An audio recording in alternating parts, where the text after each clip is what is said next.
Hi guys, thanks for tuning in. This is your weekly Matchbook Weekend Football podcast. I'm Ali Maxwell, and we are searching for value ahead of the football weekend, which is what we do each week. Of course, as we record on Thursday morning, just after 9 o'clock UK time, we are under a cloud of uncertainty, I think it's fair to say, with the health problems across the world. And there's, as we're recording, still plenty of conjecture, some breaking news, but still not a huge amount of decisions appear to have been made in terms of what we talk about, which is the football. Of course, there's plenty of other more important discussions to have, but when it pertains to sport, the Times reporting this morning that football matches will continue to be played, but behind closed doors. Now, that's not been confirmed by the government, but that is, I think, what we're working towards at this stage. But we should always mention, with the caveat throughout this,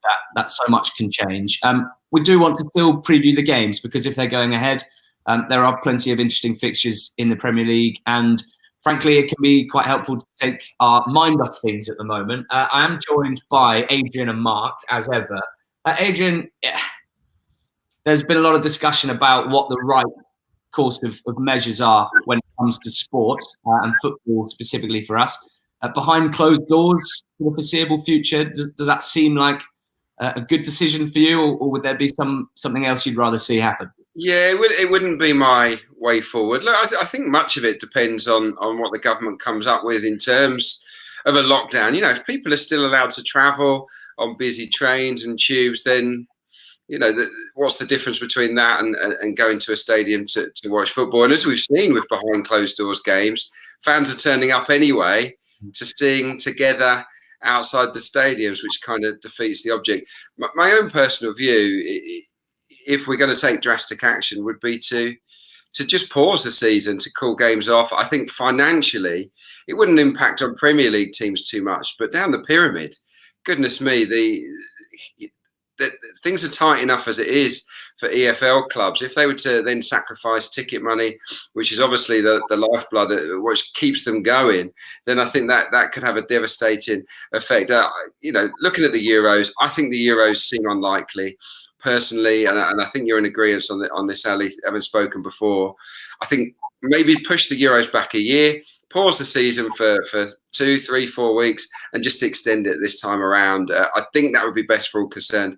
Football without fans, it's just not the same, is it? No, quite. The feeling for me, just with that delay of football not playing the games behind closed doors, would be just to buy a bit of time more than anything. Things are changing so quickly, and feels like it's quite hard to stay on top of it all. So for me, that would at least give the fans and clubs something to understand that probably can't really be argued with. And also they'd be able to start planning for different eventualities, but with a little bit of time and a bit of space as well to do so. Mark, it's been a little peculiar this week, given the news across the world, to see some European games go ahead with fans and some be announced that they'll be played not in front of fans. That's been a bit of a head scratcher. Yeah, not just in football either. I think you look to Cheltenham. I'm amazed that's gone ahead in the way it has. Just kind of normal business, really. And I think Anfield on Wednesday night was a big surprise, considering Madrid is one of the worst affected areas outside of Italy as well. Having 3,000 travelling fans coming across really isn't going to help the system either. So, yeah, it's a bit of a shame. I kind of agree with everything Adrian said there. In fact, I'd want them to pause the season, try and see this out for the next couple of weeks, and then start again with supporters, particularly just to help those EFL clubs. I've seen a few senior journalists who really should know better, basically saying the EFL clubs should be better run or better set up for this kind of thing, because, you know, the club shouldn't be going out of business because of a few games being postponed or being played behind closed doors. But that's not taking into the fact that these clubs have budgeted for this money, you know, a year-long, you know, expectancy that they're going to see this revenue through ticket sales and match day income. Just to be cut off like that for 3-4 weeks, that could be absolutely devastating, and it could really damage the football pyramid in this country. So yeah, I agree with everything you guys have said. The Euro should be postponed. Let's take a deep pause, a deep breath as well. It doesn't look good watching football behind closed doors. I've done it a few times now this week, and it's like watching a glorified training session. It's not fun at all. Okay, well, given as we are committed to providing a weekend football preview and a punting preview for the listeners, for the viewers. We are going to preview 4 big games in the Premier League and see if there's anything else from across the fixture list across Europe where there are games taking place to preview. And we'll start with Everton against Liverpool. This game's on Monday night football at Goodison Park.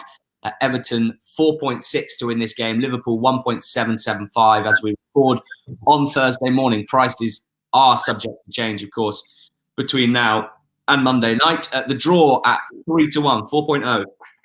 Everton plus 3/4 of a goal, 1.917, and Liverpool minus 3/4 of a goal, 2.02. Over 2 3/4 goals is 1.952. The same price for under 2 3/4 goals.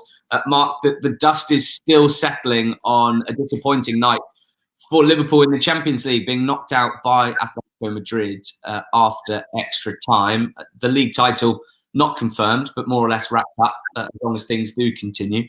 What are your thoughts on this game? Because the last few weeks have been tough for Liverpool, and I wonder if that's impacted you as a punter and how you sort of analyse this team as they are right now, not taking anything away from what is an amazing title success when it's confirmed, but just in terms of individual games, what's on your mind with this Liverpool side at the moment? I'm still pretty positive about them, Ali. Obviously, they can't win the Premier League at Goodison Park, which is a bit of a disappointment to them. I know it still was pretty unlikely, but if Arsenal had won at Man City in midweek, there was a potential that could go ahead on Monday if results went their way. So there's a bit of a disappointment there for them. But I think in terms of the Liverpool narrative, I kind of buy into the idea that this team needs to be playing regularly at full tilt to be at their absolute best. They're a team that thrives on momentum and rhythm, and we saw that towards the end of last season as they ran City close, as well as winning the Champions League. And obviously they lost a bit of momentum with the winter break and the cup games as well. Clarke was chopping and changing his team, and obviously Jordan Henderson's absence as well has to be noted. But I thought they were back to their best in midweek. I thought they were absolutely fantastic actually for basically the whole of that match, apart from maybe the first 15-20 minutes. I expected a bit more of a bit more intent from their part. They seemed a little bit more patient than what I expected against Atletico. I actually think the emotion and the energy exposed there on Wednesday night will do them good, get them back into the groove. Obviously be disappointed by the result, but should be pleased by the overall performance. A couple of poor defensive errors and goalkeeper errors basically costing them. But they're a team that obviously thrives against Everton in the derby, unbeaten in 21 across all competitions. They were 1.6 to win this match last March in the Premier League, and I think we'd all probably agree that they're probably a little bit better than they were last season. So I was looking originally at potentially keeping Everton on side with the plus handicap, but Liverpool have drifted this week, surprisingly, and you're now getting nearly 1.8 on the away win, which does appeal to me. I know that the derbies are always very keenly contested. Obviously, this one might not have any supporters, so that might be dampen the effect a little bit, and 6 of the last 7 at Goodison have been drawn. But the reason I was looking at Everton with the start originally, Liverpool have only won by 2 goals or more here once in 11 years. And I still think Everton are quite a decent unit at home against the elite teams in the league. However, it's hard not to ignore what happened last week at Stamford Bridge. There were a few concerns to me, potentially around their midfield, lack of pace, mobility, energy there. I thought they were really pedestrian. Chelsea ran all over them, really. And that's the kind of area where Liverpool really could get the ascendancy here. So I've kind of flip-flopped, really. But I think with the odds moving against Liverpool, that's the time for me to kind of jump on board. And as I say, I was originally with Everton plus 0.75 with the 3/4 goal start, but I've actually reversed that this morning and will take Liverpool to win the match just because the price is now too good to ignore. Adrian, it feels a little bit, and I don't want to overreact to that defeat at Stamford Bridge, but a couple of things at play here for Everton. Impressive under Ancelotti. I think only 2 teams had picked up more points than them before last weekend. If you look at the victories against Burnley, Newcastle, Brighton, Watford and Palace, teams that you would expect them to win, teams they would have been favourites to beat. When they've been away at Man City, Everton and Chelsea, they've lost those 3 games. No shame there necessarily. And draws against West Ham, Newcastle at home and Manchester United at home. The good performances of that front two, Calvert-Lewin and Richarlison, have been the real positives so far, Ancelotti.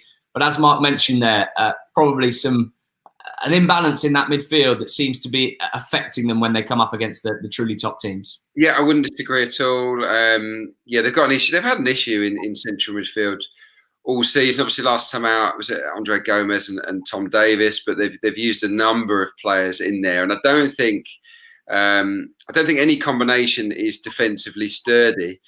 And when you look at the centre halves, I've been critical of them in recent weeks. The right back is a massive problem area at the moment. Sidibe is not playing well. We know that he loves to fly forward, but defensively pretty poor. And you're imagining Robertson and Mane flying down his side, causing all sorts of problems. And the fullbacks are very, very reliant on the way Everton attack. So, on transitions, I think Liverpool will pose a threat. Look, from a footballing point of view, you have to back what Mark's saying there and go with Liverpool. But sometimes there's a bit of emotion, and obviously it may make a difference if there's a crowd in there or not.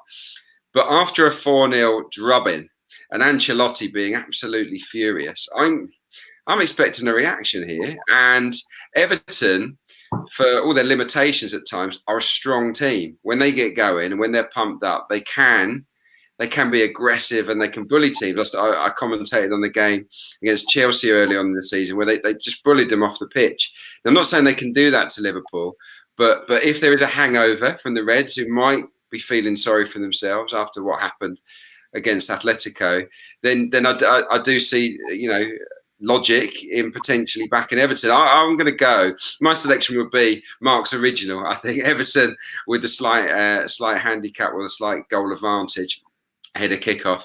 I think they're more than capable of getting the draw or the win. Remember though, the last three, I think 3 of the last 5 have been goalless draws at Goodison.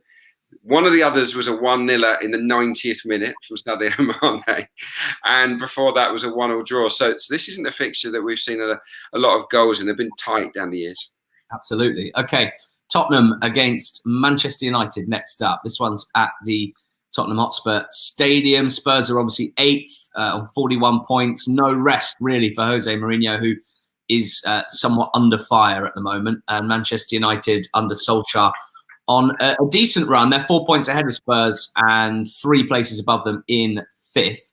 And yeah, it's an interesting game, this one, because Mourinho's copping a lot of flack, isn't he? I mean, he really, really is. And I think 5 games without a win now, maybe 6 in all competitions. It's the longest run he's ever gone without a win in his managerial career. And the punters, or the layers, I should say, are not that keen on this Spurs side in this game either. You've got Spurs available on the Matchbook site at 3.48, Manchester United 2.26 for this game, and the draw 3.38. Spurs plus a quarter of a goal on the Asian handicap is 1.961. United minus a quarter of a goal, 1.934. Over 2 1/4 goals, 1.877. Under 2 1/4 goals, 2.03. Adrian, how much sympathy do you have with Mourinho at the moment? Well, not any, because I'm not a big fan. So if I'm being brutally honest, now I don't like his style of management. If I'm being open about this, the way that he's sort of slamming his individual players, and some of them might deserve it. And Dombele, for example, I do get it. He hasn't looked like he's been putting 100%. But the other day he said every Leipzig substitute would get into my team. Quite disrespectful, really, to the players. And I think, yeah, I'm not a huge fan of that style of management. Look, who knows what's going on behind the scenes? They're a mess. I think central midfield, like Everton, is a big issue. Winks and Lo Celso on paper looks pretty good, but defensively, I don't think it's strong enough to handle a Manchester United midfield that's starting to click with Fred, with Matic, Fernandes playing in front. I can see United bossing that area. It's a difficult game to call, though. I really because Spurs, for all their problems, do have talent, and United do concede goals on the road, don't they? So it's a hard one to call. I'll probably sit on the fence here and pick a score draw. I think 1 apiece is the fancy that appeals to me most. Draw is 3.38, as you've said. United, I would lean towards slightly. So maybe them on the Asian handicap at just under 2 is a good selection. But yeah, hard game to call. I think the Spurs are in a mess, but I still think that talent-wise, they're capable of performing in this game. 1-1 always the default prediction in a big game that's hard to call. United have had 6 1-1 draws already this season. It's been a popular scoreline for them. And Mark, a lot of positives for Manchester United. Always worth pointing out, though, that this season their away form has been quite poor. 4 wins, 4 draws, 6 defeats. What's your punting angle here? It's to actually oppose goals in this game. There's a lot to potentially like about this United team. I'm still not going to kind of go full board and say that they're really in a good place right now. But it's still quite hard to ignore their record against the top teams this season. 7 wins, 5 draws, 3 defeats against the top half. They've avoided defeat at City, Wolves, Chelsea, and Sheffield United. I think the only issue really for me about getting on board with United is the fact they're in Austria on Thursday night, which is 2 days less rest than Spurs have in Germany too. So, Adrian's pretty much covered it really for Spurs, but how can you really put any sort of investment into them at the moment? They were outsiders against Leipzig home and away, outsiders at home to Wolves, outsiders at Burnley last weekend, despite nearly all the leading teams going off at odds on at Turf Moor this year. Mourinho can blame the injuries. I just think Spurs can't accept the team being set up so defensively, the style of football, the kind of inferiority complex he's trying to put across, the arrogance to ignore the young players as well in key areas where you're really short in. And the kind of comparisons of Leipzig are laughable, really. This is a guy who's on £15 million a year, and Spurs' wage budget just completely dwarfs that of Leipzig's as well. So he's got talented players available to him. He's just not getting a tune out of them in both boxes, especially. 3 clean sheets in 27 across all competitions.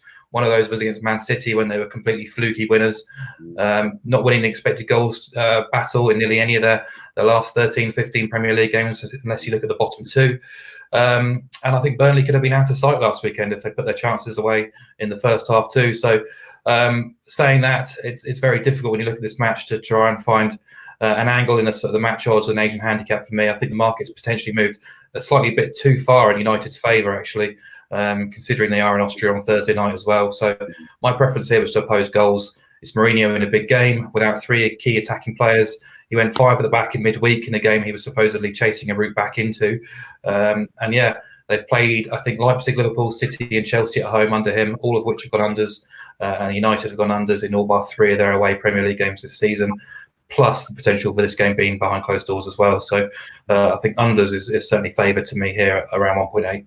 And certainly in those big games, Solskjaer seems to prioritise defensive solidity first and foremost, often switching to a back 5 and bolstering that back line with an extra defender. So all good news there for your pick, Mark, the unders opposing goals. Let's move on to West Ham against Wolves at the London Stadium this weekend. West Ham just a shade over 2-1, 3.02 on the exchange at the moment. Wolves 2.43 and the draw 3.48. These prices are definitely subject to change. We're recording on Thursday morning, so plenty of time between now and the game. West Ham plus a quarter of a goal, 1.819, and Wolves minus a quarter of a goal, 2.09. Over 2.5 goals is priced up at 2.03, and the under is 1.877. So not a huge amount of goals expected in this game, Mark. Is there anything that's caught your eye from a punting perspective? Yeah, there's 2 angles there, one of which is I think there will be goals in this game, but also Wolves, I think you've got to give them respect. I know they go to Greece on Thursday night, which isn't ideal at all, but they're unbeaten in 5 now, 4 clean sheets since Willy Boley's come back into the team. They've beaten West Ham in the last 3 games in the Premier League since promotion. And one thing I still find quite staggering, really, considering the Europa League campaign, they've only lost 6 times in the Premier League this season. Only Liverpool have lost fewer games, obviously, but that's incredibly consistent. They're very robust, the tactical setup, the confidence and the ability they have in that squad as well. I make them a little bit more favourites than the 1.8 you can get off a scratch start there, basically the draw no bet. So, West Ham have got the 2nd worst home record in the division, just 1 win in 9, 6 defeats in that spell as well. They've lost their last 8 against the teams in the top half. And you look at their record this season, 70% of their points have been earned against the bottom 7. They've lost 16 of 20 games against teams in 13th and above.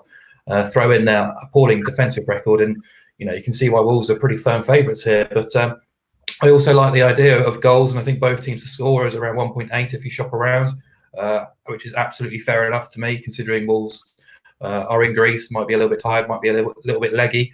Certainly, if you look at their games after the Europa League, they've actually only lost twice. But I think all bar one or two of the 12 or 13 games they've played featured both teams scoring. And West Ham criticised quite rightly, or Moyes was criticised quite rightly for being so defensive away at City, changed things up tactically and went all out really against Liverpool and played really well. Could have easily taken something out of that game. Were excellent against Southampton then the week after. And I thought they would play pretty well at Arsenal last week too. So Haller up front, getting Bowen and Antonio playing off him. It's not really the West Ham way, as they like to think, but it's been quite effective. And their home record in terms of results has been poor, but they are scoring goals. They scored in all 12 games at home when you take out Liverpool and City as well. So, two angles there. Wolves to keep on side and both teams scoring. But I think there's also potentially an in-play opportunity here or a trading opportunity. West Ham, the team to have lost most points in the Premier League from winning positions this season. Wolves, obviously, we know about their slow starts. The team to take most points from losing positions as well. So if West Ham do take an early lead, there's potentially an opportunity there to get against them. Interesting. Adrian, this is actually a massive game for West Ham particularly. I know that Wolves are pushing to finish as high as possible and in very, very good form. But in terms of tension for West Ham, it's getting pretty lively down there. I remember when we spoke in August and September, it felt like this West Ham team was not a reflection of past West Ham teams who have been so inconsistent and so unreliable. But looking at their results, it's only 4 wins in their last 23 league games. I mean, this is relegation form, and they need to start putting in performances to get away from that. They do, but I was there last weekend at Emirates, and they played really well against Arsenal. If they'd have brought their shooting boots, they would have won that game. And they didn't give up too many chances either. I thought defensively they were fairly solid. Arsenal really did labour. They toiled for long periods of the game. So they impressed me almost as much as Southampton impressed me when they got a draw at Emirates. And past that game, Southampton went on an incredible run. And I saw signs of confidence coming back into the West Ham players at Arsenal. So I slightly oppose Mark on this. I wouldn't regard Wolves as a sure thing on this one. West Ham at the price, 3.02, I think you said, right now, is quite attractive to me. They've been scoring goals at home, not been winning all the games, but 11 in 5 home matches so far in 2020, albeit against some of the teams lower down the table. I think tactically it's going to be really interesting because both teams are far better when they have about 30% of the ball, 35% of the ball. So it's going to be one of those, no, you have it, we'll have it, no, you have it. And I'm fascinated to see who actually takes the lead here. I suspect it might have to be West Ham on home turf, which would sort of argue against my selection. But we'll have to wait and see. I think West Ham at the price, considering they're functioning well up top at the moment, and I don't think their confidence will be too dented by last week. I think they've got a real shot here, but especially with Wolves going to Greece. Sounds like their confidence might have been boosted by a couple of the recent performances, if anything. Let's move on to our final Premier League previewed game, Aston Villa against Chelsea. This is the evening game on Saturday, 5:30 kickoff UK time at Villa Park. Aston Villa 5.3 to win the game. Chelsea 1.628 and the draw 4.55. Villa with a goal head start is 1.884. Chelsea -1 at 2.05. Over 3 goals, 2.01. And the under 3 goals, 1.892. Adrian, Villa fans pretty desperate after a 4-0 defeat to Leicester. I got a tweet from someone saying it would take a miracle for us to stay up now. And I didn't mean to be rude, but I did say, well, you've got a game in hand. You've got 2 points from safety and 3 teams, only 2 points above you. I don't think this would quite come under the category of miracle. But concerning times for them recently, that the performances, especially defensively, appear to have really dropped off. Yeah, definitely. We've just been talking about West Ham. You can see green shoots of recovery with the Hammers for sure. With Villa, they look a mess, don't they? They look disorganised. They had a lack of fight against Leicester. It's a Midlands derby of sorts, and they were facing a Leicester team that hadn't been playing especially well, and they were battered, weren't they? So real worry. I think Engels and Mings are not playing well. Guilbert at right back, sorry, cannot defend. So there are issues there for Dean Smith to solve. in their favour. They score at home. I think they've scored in the last 10 at home. And Chelsea are not exactly watertight on the road. I was looking at both teams to score here, actually. If you look at Chelsea's record on the road, 79% of their away games, both teams have scored. And for Villa, it's 69% of their home games, both teams have scored. So I definitely would side with that. I think it's quite short. Possibly with Chelsea, I'd probably double it up with Chelsea to win and both teams to score. That's where I'd be looking. I cannot, for the life of me, see Villa unless we're talking about a reaction performance, a bounce back. For football reasons, I can't see them beating Chelsea here. Mark, for Chelsea, it kind of feels like see a result like that win against Everton last week, and the performance and the young players doing the business, and everything seems pretty rosy. There's also been plenty of occasions this season where things have looked pretty desperate. So an inconsistent side, but Adrian's mentioned goals. The away record has been interesting for Chelsea. 29 goals scored, just over 2 per game, and 24 conceded, 1.71 per game. So goals away from home has certainly been a feature this season. What's caught your eye betting-wise? Yeah, unsurprisingly, goals in this game as well. Chelsea too short to support, really, short of a 1.7, I think they are. Do tend to excel in these sorts of situations.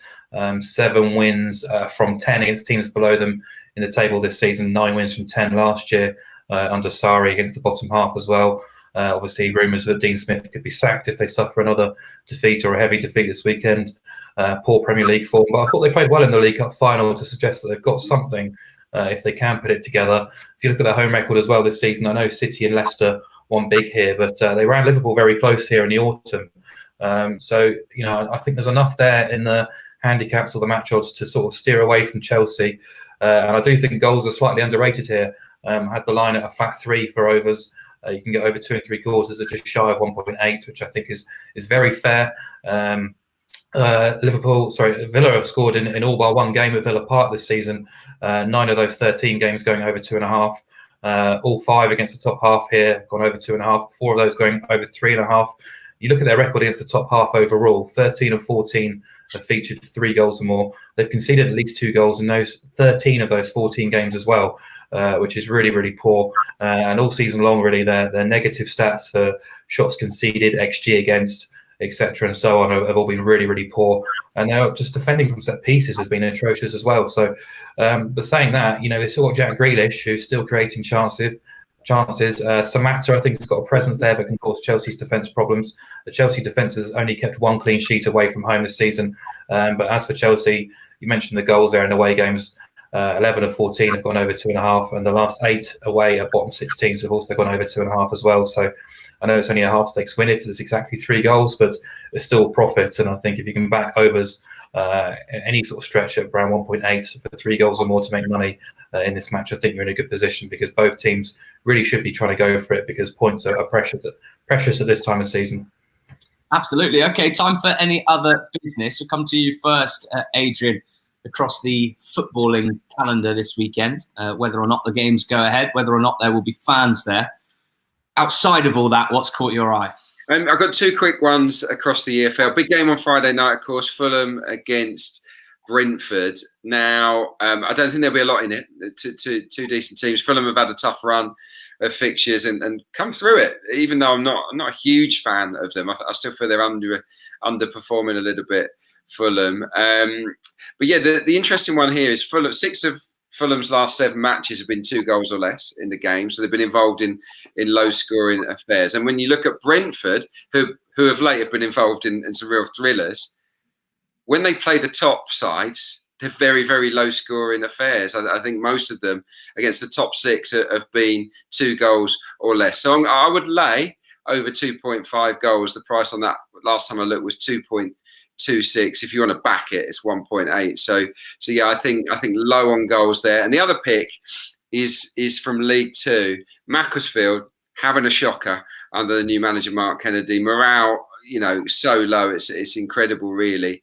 They're at home to Walsall, who I think are priced up quite well. Last time I looked, 2.45 for the away win, and Walsall are in a rich vein of form. I think they've won 7 times on the road as well this year, much more comfortable away from the Bescott, funnily enough. So for me, that's my sort of nap away win at the weekend. Walsall to win at Mansfield. Okay. Sorry. Mansfield against Walsall. Mark, what's catching your eye? Yeah, there's a few. So in Scotland, Livingston play Hearts on Sunday. Livingston will play on an artificial surface, and they pick up, I think, around 70% of their points at home. Hearts have won just 4 times all season, lost in midweek against St Mirren away from home. Daniel Stendhal basically questioning the character and fight in his squad, despite, they've been on a reasonably upward curve in recent weeks. That's going to be a very difficult game for them after the defeat on Wednesday. And I think Livingston, anything around odds against is fair enough, because their expected goals and all the sort of performance data actually points to Livingston being the 3rd best team in the league, which is quite surprising. Also in League Two, Morecambe play Plymouth, and I think Plymouth is slightly underrated for that game. Crewe went off much firmer favourites than they did recently, and I know they only got a draw, and Morecambe are playing pretty well under Derek Adams, particularly defensively. But Plymouth, if the season had started in late September, would actually be 8 points clear of the pack, and they've obviously put together back-to-back 3-0 victories. Score goals for fun, create plenty of opportunities too. I make Plymouth firm favourites away at Morecambe. You can get them not far off even money with a minus 0.25 start, which means you only lose half your stake if the game is a draw, which I think is very fair. But my main bet really comes in League One, because I think the great escape is on really for Tranmere. They looked dead and buried a few weeks ago. 3 consecutive wins away from home as well. Has brought them right back into contention, 3 points from safety. Still have to play 3 sides immediately above them in the table as well.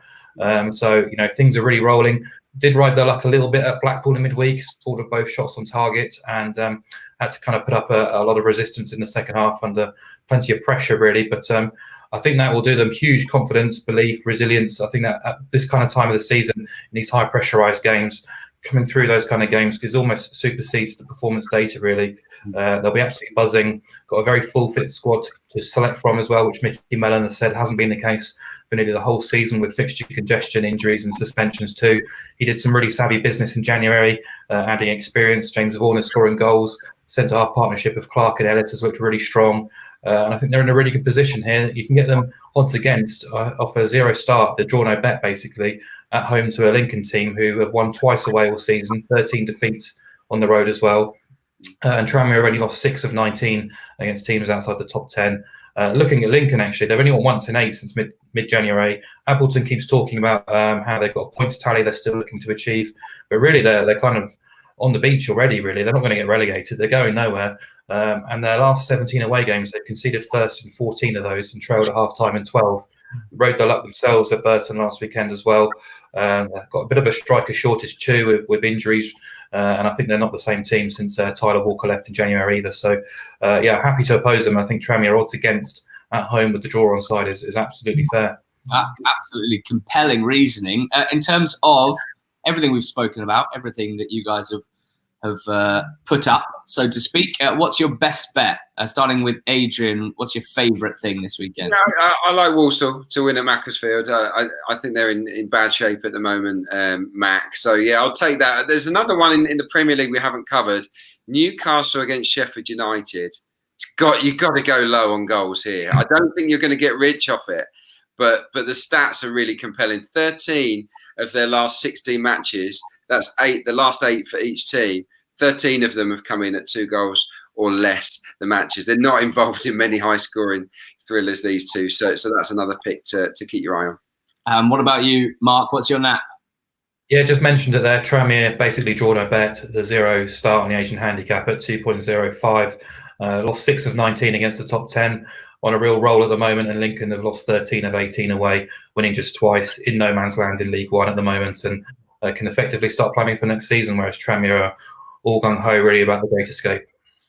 Right, well, that has been the Matchbook Weekend Football Podcast. As discussed at the top of the show, somewhat uncertain times at the moment, recording on Thursday morning, and still not really clear what this weekend looks like football-wise, whether the games will definitely go ahead behind closed doors, with fans, without fans. It's all a bit up in the air, but hopefully plenty of interesting thoughts and insight, as always, from our guests, Adrian Clarke and Mark O'Hare, to preview the games in case they do go ahead. Thank you guys for listening, for tuning in this week, and all being well, we'll be back again in the next few weeks. But stay tuned to @TeamMatchbook on Twitter for any updates in terms of the podcast. And please do stay safe and enjoy the weekend.